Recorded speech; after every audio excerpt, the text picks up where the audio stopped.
ഇവിടെ കൂടിയിരിക്കുന്ന ആയിരക്കണക്കിന് വനിതകളുടെ കണ്ണുകളിൽ നിന്ന് ആവിർഭവിക്കുന്ന ഉത്സാഹവും ആകാംക്ഷയും തന്നെ ഈ ചരിത്ര മുഹൂർത്തത്തിൻ്റെ വിജയം തെളിയിക്കുന്നു.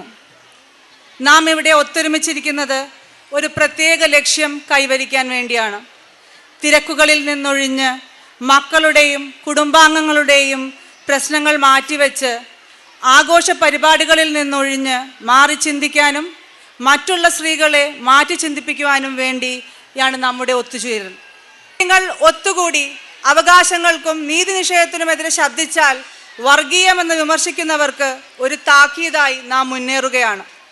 സ്വന്തം അവകാശങ്ങളെപ്പറ്റി ബോധവൽക്കരിക്കുന്നതും അതിനുവേണ്ടി പരിശ്രമിക്കുന്നതും ഒത്തൊരുമിക്കുന്നതും അഭിപ്രായങ്ങൾ പങ്കുവെക്കുന്നതും ക്രിയാത്മകമായി പ്രവർത്തിക്കുന്നതും വർഗീയതയല്ല.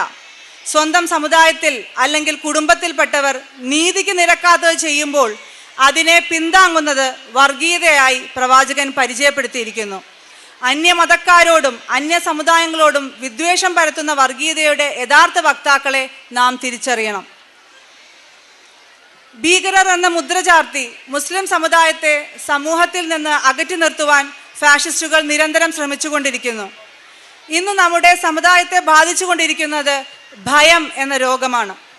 പോലീസുകാർ വീട്ടിൽ കയറി റെയ്ഡ് നടത്തുന്നത് അഭിമുഖീകരിക്കാൻ പോലും സമരത്തിൻ്റെ പാരമ്പര്യമുള്ള മുസ്ലിം ജനതയ്ക്ക് കഴിയുന്നില്ല. ലോകത്തിൻ്റെ വിവിധ ഭാഗങ്ങളിൽ സ്വന്തം ഗ്രാമങ്ങളും പട്ടണങ്ങളും യുദ്ധഭൂമിയായ അവസ്ഥയിൽ ജീവിക്കുന്ന മുസ്ലിം സഹോദരിമാരുടെയും കുട്ടികളുടെയും ചിത്രം മനസ്സിൽ വരികയാണ്. നമ്മുടെ ദൗർബല്യം പ്രതിയോഗികൾ മനസ്സിലാക്കി ചിരിക്കുന്നു. സ്വന്തം കുടുംബനാഥനെ അല്ലെങ്കിൽ തൊട്ട അയൽവാസിയെ കള്ളക്കേസുകളിൽ പ്രതിയാക്കി കയ്യാമം വെച്ച് കൊണ്ടുപോകുമ്പോൾ എന്താണ് അവർ ചെയ്ത കുറ്റം? എന്തിനു വേണ്ടി? എങ്ങോട്ട് കൊണ്ടുപോകുന്നു? അറസ്റ്റിന് വേണ്ട നിയമചട്ടങ്ങൾ പാലിച്ചുവോ എന്ന് ചോദിക്കുവാൻ നമുക്ക് ധൈര്യം കിട്ടുന്നില്ല. ആയിരക്കണക്കിന് നിരപരാധികളായ മുസ്ലിങ്ങളാണ് ജയിലുകളിലും മറ്റു നീതിക്കും വേണ്ടി കേഴുന്നത്.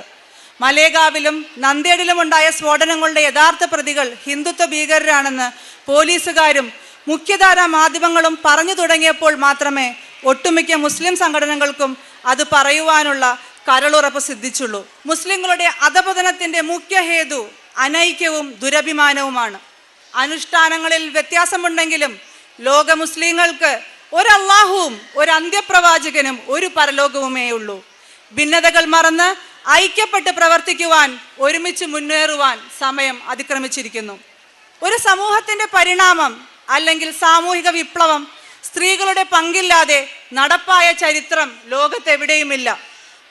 പ്രവാചക കാലഘട്ടത്തിൽ നിന്ന് തുടങ്ങി ഇന്ത്യൻ സ്വാതന്ത്ര്യ സമരത്തിലും ഇറാഖിലും പലസ്തീനിലുമെല്ലാം നമ്മുടെ സഹോദരന്മാരോടൊത്ത് അനീതിക്കും അക്രമത്തിനുമെതിരെ രംഗത്തുണ്ടായിരുന്നു.